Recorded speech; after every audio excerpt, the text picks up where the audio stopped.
সবাইকে নমস্কার। ডেইলি হিলচারে আপনাদের সবাইকে স্বাগতম। বন্ধুরা, আজকেও আবার আমি আপনাদের জন্য সকালের বিশেষ গুরুত্বপূর্ণ সংবাদগুলো নিয়ে আসলাম, সকালের সব খবরগুলি। বন্ধুরা, আপনারা যারা চ্যানেলে নতুন রয়েছেন, আপনারা চ্যানেলটিকে অবশ্যই সাবস্ক্রাইব করে রাখবেন। আমি যখনই পরবর্তী ভিডিও নিয়ে আসবো, আপনারা সঙ্গে সঙ্গে আপডেট পেয়ে যাবেন। বন্ধুরা, এবং ভিডিওটা দেখার সঙ্গে সঙ্গে লাইক এবং শেয়ার করতে ভুলবেন না। আজকের সকালের বিশেষ গুরুত্বপূর্ণ সংবাদগুলো হলো: 15 আগস্টের আগে এলপি স্কুলে স্থায়ী প্রধান শিক্ষক, বললেন রণজ পেগু। প্রাথমিক শিক্ষক সম্মিলনীর হাইলাকান্দি অধিবেশনে শিক্ষামন্ত্রী। আগামী 15 আগস্টের মধ্যে রাজ্যের প্রাথমিক স্কুলে স্থায়ী প্রধান শিক্ষকের পদ সৃষ্টির কাজ শেষ হবে। যেসব স্কুলে ছাত্রছাত্রীর সংখ্যা 100-র বেশি, ওইসব প্রাথমিক স্কুলে প্রধান শিক্ষক নিয়োগ করা হবে। বৃহস্পতিবার হাইলাকান্দিতে অনুষ্ঠিত অসম রাজ্য প্রাথমিক শিক্ষক সম্মেলনীর 44তম বার্ষিক অধিবেশনে অংশ নিয়ে সাংবাদিকদের সঙ্গে কথা বলতে গিয়ে একথা জানান রাজ্যের শিক্ষামন্ত্রী ডক্টর রণেশ পেগু। এছাড়া ছাত্রানুপাতে অনেক সরকারি স্কুলে শিক্ষক না থাকায় যে সমস্যার সৃষ্টি হয়েছে তাও শীঘ্রই মিটিয়ে ফেলতে পদক্ষেপ নেওয়া হবে বলে জানান ডক্টর পেগু। তবে এও জানান, শিক্ষক অ্যাটাচমেন্ট সম্পর্কিত সমস্যার সমাধান হবে না। রেশনালাইজেশনের পাশাপাশি স্কুল অ্যামালগেমেশন প্রক্রিয়া সুষ্ঠুভাবে সম্পন্ন করতে তিনি প্রাথমিক শিক্ষক সম্মেলনীর সহযোগিতা কামনা করেন। শিক্ষামন্ত্রী এদিন স্বীকার করেন, হাইলাকান্দি জেলার অসম মিজোরাম সীমান্ত অঞ্চলের স্কুলগুলিতে ছাত্র অনুপাতে শিক্ষকের সংখ্যা কম রয়েছে। বিশ্ববিদ্যালয়ের উন্নীতকরণে শীঘ্রই কনসালট্যান্ট নিয়োগ জিসি কলেজে। নিখুঁত পরিকাঠামো গড়তে হবে শিক্ষামন্ত্রী। বিশ্ববিদ্যালয়ে উন্নীত হতে চলা শিলচরের গুরুচরণ কলেজ সরেজমিনে দেখতে এলে শিক্ষামন্ত্রীকে উষ্ণ অভ্যর্থনা। বৃহস্পতিবার শীঘ্রই বিশ্ববিদ্যালয়ে উন্নীত হচ্ছে শিলচরের ঐতিহ্যবাহী গুরুচরণ কলেজ।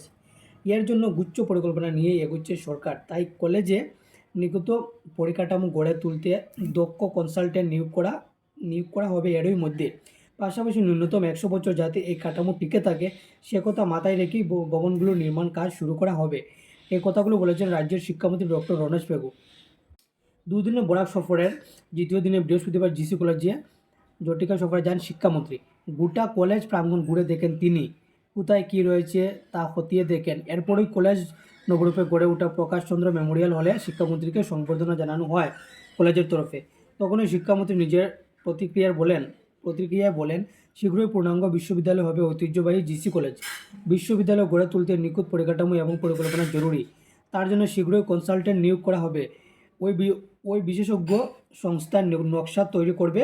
নকশার ভিত্তিতে মাথা তুলে দাঁড়াবে নতুন ভবন। কামাখ্যা অযোধ্যার মধ্যে চাই সরাসরি ট্রেন।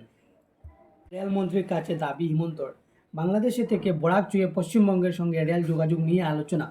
নয়াদিল্লিতে একের পর এক কেন্দ্রীয় মন্ত্রীর সঙ্গে দেখা করে রাজ্যের বিভিন্ন সমস্যা নিয়ে আলোচনা করছেন মুখ্যমন্ত্রী হিমন্ত বিশ্ব শর্মা। শুধু বুধবারই তিনি দেখা করেছেন 6 জন কেন্দ্রীয় মন্ত্রীর সঙ্গে। এর মধ্যে অন্যতম হচ্ছেন অর্থমন্ত্রী নির্মলা সীতারামন, রেলমন্ত্রী অশ্বিনী বৈষ্ণব ও সড়ক পরিবহন মন্ত্রী নীতিন গাডকারি। অবশ্যই অশ্বিনী বৈষ্ণব ও গাডকারির সঙ্গে বেশ রাতের দিকে সাক্ষাৎ হয়েছে হিমন্তের। রেলমন্ত্রীর সঙ্গে দেখা করে আলোচনা পূর্বে পুণ্যার্থীদের সুবিধার্থে কামাখ্যা থেকে অযোধ্যার মধ্যে সরাসরি রেল পরিষেবা চালু করার আহ্বান জানান হিমন্ত। একই সঙ্গে বাংলাদেশে থেকে অসমে বরাক উপত্যকা হয়ে পশ্চিমবঙ্গের সঙ্গে রেল যোগাযোগ গড়ে তোলা যায় কিনা এর সম্ভাবনা পরীক্ষা করার অনুরোধ জানিয়েছেন তিনি। একই সঙ্গে অসমের রেল যোগাযোগ আরও উন্নত করা সহ অন্যান্য গুরুত্বপূর্ণ বিষয় আলোচনা হয়েছে দুজনের মধ্যে। রেলমন্ত্রীও তাকে আশ্বাস দিয়েছেন, প্রস্তাবগুলি অগ্রাধিকার ভিত্তিতে দেখবে রেল মন্ত্রক।